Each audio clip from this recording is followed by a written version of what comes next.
स्वतंत्रता संग्राम के बाल बलिदानियों की कहानी के इस वीडियो सीरीज में आप सभी का हृदय से स्वागत एवं अभिनंदन है। शौर्य एवं वीरता की इस यात्रा में आज प्रथम कहानी नाना साहब की दत्तक पुत्री साहसी बालिका मैना की है। ज्वालामुखी पिता की बेटी, ज्वालामुखी पिता की बेटी ज्वाला बनकर ही पलती है, उसे कहाँ भय जल जाने का, उसे कहाँ भय जल जाने का, जिसमें क्रांति ज्वाला जलती है, जिसमें क्रांति ज्वाला जलती है। भगवान की पूजा करते समय असावधानी से यदि आपका हाथ जलती हुई अगरबत्ती से छू जाए तो क्या होता है? आपका हाथ तुरंत पीछे खिंच जाता है ना?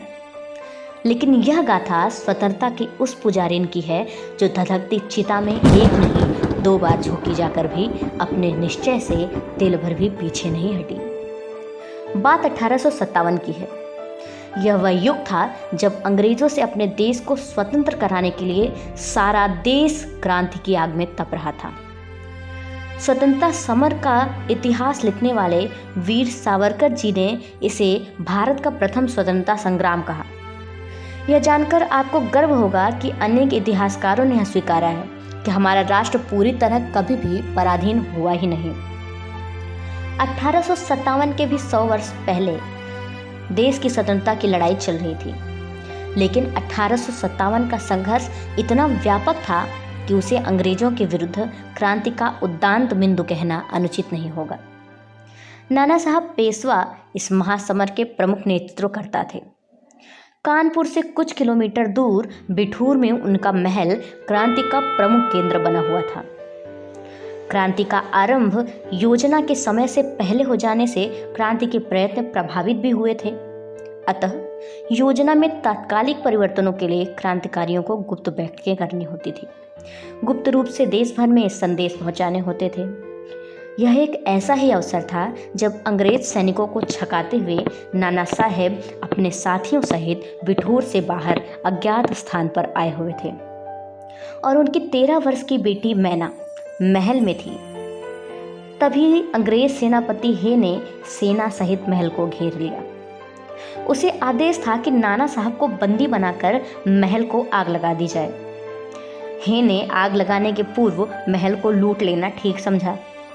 ऐसा करते समय ही उसे नन्ही मैना दिखाई दे दी। मैना उसे कुछ जाने पहचाने से लगी। उसने कड़क कर पूछा, ऐ छोकरी, कौन है तू? मैं नाना साहब की बेटी हूँ मैना, आपकी बेटी मैरी की सहेली। मैना भी हे को पहचान चुकी थी, पर उसने अपना परिचय छुपाया नहीं। नाना कहाँ है? हम उन्हें ले जाने आए हैं, हे ने पूछा। वह मैं नहीं बता सकती, निर्भीक एवं स्पष्ट उत्तर।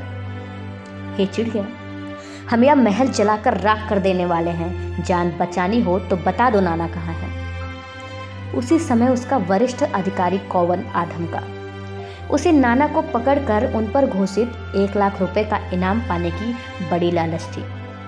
हे भूल गया कि मैना उसकी बेटी की उम्र की उसकी बेटी मैरी की सहेली है।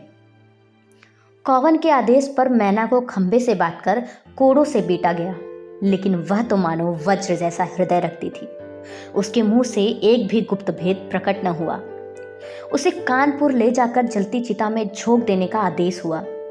महल तो पहले ही तोप से उड़ा दिया गया था। नन्ही मैना धू धू जलती लपटों में जल रही थी, पर क्रांतिकारियों का पता बताकर देश से गद्दारी करना उसे स्वीकार न था। अधजली मैना को एक बार चिता से बाहर खींचकर फिर पूछताछ की, पर परिणाम अटल था। क्रोध में भरे कौवन ने चिढ़कर उसे पुनः चिता में डालकर जीवित ही जला दिया। नन्ही बालिका मैना मातृभूमि की स्वतंत्रता के यज्ञ की आहुति बनकर सदा के लिए अमर हो गई। ऐसी वीर और साहसी बालिका मैना को हमारा शाश्वत नाम।